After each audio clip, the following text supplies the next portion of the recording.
నిజామాబాద్ జిల్లాలో డిజ్వెల్లి గ్రామానికి ఇక్కడ ముఖ్యమైనటువంటి పాత సహచరులు అనేక సంవత్సరాల నుంచి నాతో పరిచయం ఉన్న ఆత్మీయుల యొక్క సమ్మేళనంలో పాల్గొనడం నాకు చాలా సంతోషం కలిగింది. ముఖ్యంగా నాకు ఇప్పుడు వచ్చిన తర్వాత ఇక్కడ కూడా గుర్తుకొచ్చింది. నేను 1969-70 ఆ ప్రాంతంలో కూడా నేను డిజ్వెల్ నుంచి అంటే సైకిల్ వేసుకొని సైకిల్ మీదుగా నేను అరుగులు, దర్బెల్లి, సిరికొండ, భీమ్గల్, నేవనంది ఇవన్నీ ప్రాంతాలు నేను సైకిల్ మీద తిరిగాను. కాబట్టి నాకు ఇవన్నీ అందరూ బాగా ఆత్మీయులుగా గుర్తింపున్న వాళ్ళు కలవడం చాలా సంతోషం.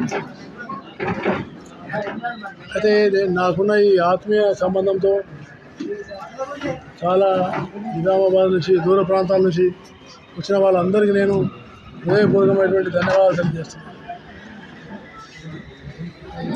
నేను రాజకీయాల్లో లేను. నేను ఒక రాజ్యాంగ హోదాలో ఒక గవర్నర్గా ఉన్నాను. కాబట్టి నేను కోరుకునేది ఒకటి, తెలంగాణ రాష్ట్రము ఇది సర్వతోముఖాభిగా అభివృద్ధి చెందాలంటే ఇక్కడ విద్య, వైద్యం, ఉపాధి ఈ మూడు చాలా ముఖ్యమైనవి. అందుకని ఇక్కడ ఉన్నటువంటి విశ్వవిద్యాలయం కానీ, ఇక్కడ ఉన్నటువంటి వైద్యశాలలు కానీ వాటిని ఆధునీకరించి వాటికి నిధులు ఎక్కువ పెద్ద ఎత్తున వెచ్చించి ప్రభుత్వము ఉపాధి కల్పించడానికి ముందుకు రావాలని ప్రభుత్వాన్ని నేను తప్పకుండా కోరుతాను. అలాగే ఇక్కడ బీడీ కార్మికులు చాలామంది ఉంటారు. ఇంటింట ఆడవాళ్ళు, మహిళలు బీడీ కార్మికులు ఉంటారు. ఇటు వాళ్ళ ఆరోగ్యరీత్యా వాళ్ళకి సంబంధించినటువంటి సామాజిక భద్రత, అలాగే ఆరోగ్య యొక్క భద్రత వాటిని కూడా తప్పకుండా వాళ్ళ వేతనాలు, ఎందుకంటే నేను కార్మిక శాఖ మంత్రిగా ఉన్నా, భూపతి రెడ్డి గారు జాతీయ స్థాయిలో బీడీ కార్మిక సంఘానికి వైస్ చైర్మన్గా ఉన్నా.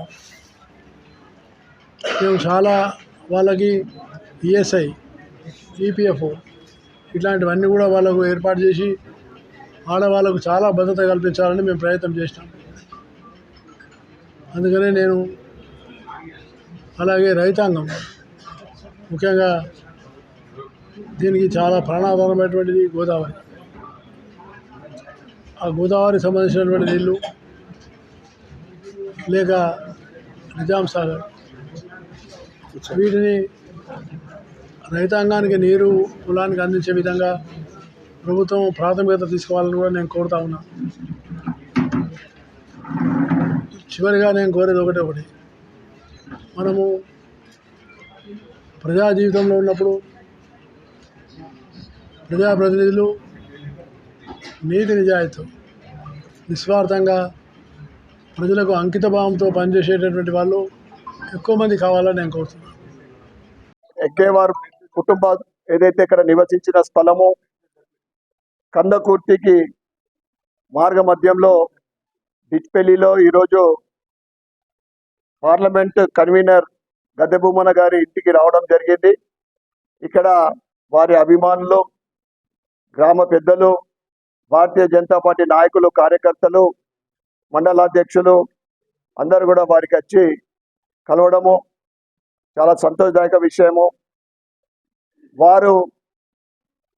వారి అనుభవం 60 సంవత్సరాల రాజకీయ అనుభవము, ఇందూరు జిల్లాతోటి ఉన్న ఆ అనుబంధము కానీ ఇక్కడ డిచ్పెల్లి గ్రామంలో అప్పటి 60 సంవత్సరాల క్రితము వారితో పనిచేసిన వారిని అందరినీ కూడా జ్ఞాపకం చేసుకుంటూ వారికి విడదీయరాని బంధము ఇందూరు జిల్లాతోటి ఉండడం. ఎందుకంటే వారు RSSలో ప్రచారంగా భారతీయ జనతా పార్టీ వచ్చిన తర్వాత అనేక పదవులు ఇందూరు నియోజకవర్గంలో జిల్లాకు అనేక సార్లు ఆయన కన్వీనర్గానో లేదా ఇన్ఛార్జ్గా రావడం జరిగింది. వారి సందేశము ఏదైతే ఇవ్వడం జరిగిందో, ముఖ్యంగా దేశంలో ఏదైతే నరేంద్ర మోడీ గారు పేదల గురించి ఆర్గనైజేషన్లు కష్టపడుతూ దేశ అభివృద్ధికి అన్ని రంగాల్లో ఎట్లా ముందుకు దూసుకెళ్తా ఉందో, అదేవిధంగా తెలంగాణలో కూడా ముఖ్యంగా పేదలకు, బడుగు బలైన వర్గాలకు, మధ్యతరగతి వాళ్లకు విద్యా, వైద్యం, ఉపాధి కల్పించాలని వారు చెప్పడం జరిగింది. నిజంగా ఈ మూడు ఎప్పుడైతే ప్రభుత్వం కల్పిస్తుందో అభివృద్ధి అనేది ఆటోమేటిక్గా అది ముందుకు సాగుతుంది. కనుక వారి సందేశానుసారము ఈ తెలంగాణలో కాంగ్రెస్ ప్రభుత్వము నిరుద్యోగులకు ఉపాధి కల్పించాలని, విద్యా, వైద్యము ఏదైతే ప్రభుత్వ విద్యా పాఠశాలలు, ప్రభుత్వ వైద్యశాలలు ఏదైతే వాటిని పటిష్టం చేసి పేదలకు అందుబాటులో తీసుకురావాలని కోరుకుంటూ మరొకసారి వారి రాక నిజంగా మా అందరికీ కూడా చాలా సంతోషం కలిగించింది. ఈ సందర్భంగా బండారు దత్తాత్రేయ గారికి మేము ధన్యవాదాలు, శుభాకాంక్షలు చెప్తాం. మాతాకి జై. మరి ఈరోజు మన గౌరవనీయులు హర్యానా గవర్నర్ గారు శ్రీ బండారు దత్తాత్రేయ గారు ఈరోజు కందకుర్తి వెళ్తున్నాడు కనుక ఇక్కడ మరి మన ఇంటికి రావడం జరిగింది. డిచ్పల్లిలో నా నివాసంలో వచ్చి మరి ఇక్కడ కార్యకర్తలు సందడి చేసి మండల అధ్యక్షులు, జిల్లా అధ్యక్షులు, అర్బన్ ఎమ్మెల్యే సూర్యనారాయణ గుప్తా గారు మరియు బూత్ స్థాయి అధ్యక్షులు, శక్తి కేంద్రం ఇన్ఛార్జీలు కూడా అన్ని మోర్చాలకు సంబంధించిన అధ్యక్షులు కూడా వచ్చి ఇక్కడికి వచ్చి మరి గవర్నర్ బండారు దత్తాత్రేయ గారిని కలవడం జరిగింది. ఆయన గత 60 సంవత్సరాల నుంచి రాజకీయంలో ఉన్నాడు కనుక మరి ఇందూరు గడ్డతోని, ఇందూరు జిల్లాతోని ఎంతో సంబంధం ఉండి ఎంతో అందరినీ ఆత్మీయ మిత్రుల్ని అప్పటి ఉన్నోళ్ళని కూడా ఇప్పుడు కూడా ఈరోజు కూడా జ్ఞాపకం ఉంచుకొని అందరినీ జ్ఞాపకం చేసుకొని అలాగే లోక భూపతి రెడ్డి గారిని కూడా సీనియర్ నాయకులని ఆయన ఇక్కడ పలకరించి అందరినీ కార్యకర్తల్ని కూడా పలకరించడం జరిగింది.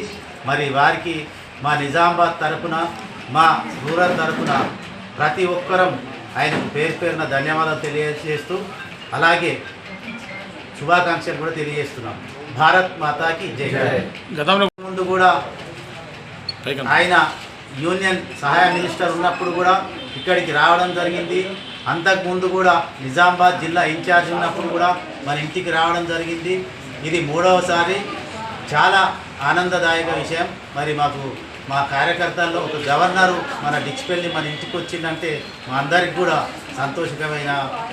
సంతోషంగా ఉందని మేము తెలియజేస్తూ ధన్యవాదాలు తెలియజేస్తున్నాం.